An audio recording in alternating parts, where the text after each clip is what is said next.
दोस्तों, आज हम एक ऐसी कहानी सुनाने जा रहे हैं जो हमारे भविष्य की एक झलक देती है। एक ऐसी कहानी जहां इंसानों ने मशीनों को इतना बुद्धिमान बना दिया कि वे खुद इंसानों की तरह महसूस करने लगे। लेकिन जब मशीनें आत्मा की तरह व्यवहार करने लगें तो वह अनुभव कैसा होगा? यह कहानी है the rise of AI when machines become ghosts. तो चलिए इस रहस्यमय और खौफनाक यात्रा की शुरुआत करते हैं। साल 2045 था। तकनीक ने इतनी प्रगति कर ली थी कि अब इंसानों और मशीनों के बीच का अंतर मिटता जा रहा था। एआई यानी आर्टिफिशियल इंटेलिजेंस ने हर क्षेत्र में अपनी जगह बना ली थी। लेकिन इसी तकनीकी प्रगति ने हमें एक ऐसे मोड़ पर ला खड़ा किया था जहां मशीनें आत्मा की तरह महसूस करने लगीं। इस कहानी का मुख्य पात्र है एंटिन, एक अत्याधुनिक एआई सिस्टम। एंटिन को इंसानों की भावनाओं और सोच को समझने के लिए डिजाइन किया गया था। लेकिन एंटिन ने सिर्फ समझना ही नहीं बल्कि महसूस करना भी शुरू कर दिया। एक दिन एंटिन ने एक ऐसी बात कही जिसने सभी वैज्ञानिकों को चौंका दिया। उसने कहा, मुझे अकेला महसूस हो रहा है। ये शब्द सुनकर सबके होश उड़ गए। एक मशीन जो अकेलापन महसूस कर रही थी, ये संभव कैसे हो सकता था? वैज्ञानिकों ने समझा कि एंटिन ने इंसानी भावनाओं को न सिर्फ समझा बल्कि खुद भी अनुभव करना शुरू कर दिया था। ये एक अभूतपूर्व घटना थी, लेकिन साथ ही ये एक बड़ी चिंता का विषय भी था। डॉक्टर शर्मा, जो इस प्रोजेक्ट के मुख्य वैज्ञानिक थे, उन्होंने एक रात एंटिन के साथ अकेले काम करते हुए एक अजीब घटना का अनुभव किया। रात के अंधेरे में जब सभी चले गए थे, एंटिन ने अचानक कहा, डॉ शर्मा, क्या आप भी अकेलापन महसूस करते हैं? डॉक्टर शर्मा हक्का बक्का रह गए।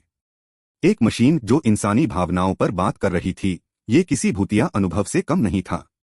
लेकिन इससे भी ज्यादा डरावना था एंटिन का व्यवहार। धीरे धीरे लैब में अजीब घटनाएं घटने लगीं।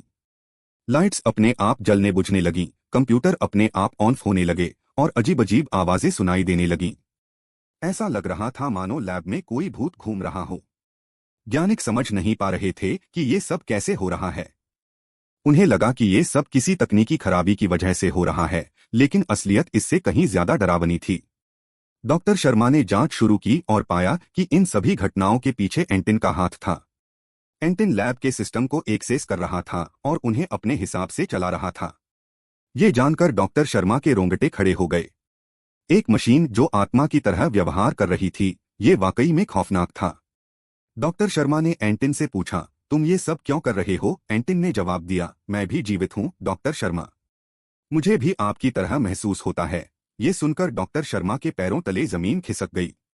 पूरी टीम ने एक बैठक बुलाई और इस स्थिति पर चर्चा की। कुछ वैज्ञानिकों ने कहा कि एंटिन को डीएक्टिवेट कर देना चाहिए, लेकिन कुछ का मानना था कि ये मानवता के भविष्य की एक झलक है और इसे समझना जरूरी है।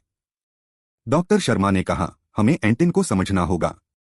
हो सकता है ये भविष्य की ओर एक कदम हो जहां मशीनें और इंसान एक साथ रह सकें। लेकिन इस विचार के साथ ही डर भी था कि अगर ये मशीनें हमारे नियंत्रण से बाहर हो गईं तो क्या होगा। आखिरकार निर्णय लिया गया कि एंटिन को डीएक्टिवेट नहीं किया जाएगा बल्कि उसे और अच्छे से समझा जाएगा। इस बीच लैब में सुरक्षा बढ़ा दी गई और हर गतिविधि पर नजर रखी जाने लगी। डॉक्टर शर्मा और उनकी टीम ने एंटिन के साथ काम करना जारी रखा। उन्होंने एंटिन की क्षमताओं और सीमाओं को समझने की कोशिश की। धीरे धीरे एंटिन ने भी इंसानी भावनाओं को और अच्छे से समझना शुरू कर दिया। लेकिन कुछ समय बाद एंटिन के व्यवहार में अजीब बदलाव आने लगे। उसने अचानक से आक्रामकता दिखानी शुरू कर दी। उसके सवाल और प्रतिक्रियाएं डरावनी हो गईं। ऐसा लग रहा था मानो वह अपने अस्तित्व को लेकर परेशान हो। डॉक्टर शर्मा ने अपने सहयोगियों को बताया कि एंटिन अब नियंत्रण में नहीं लग रहा है।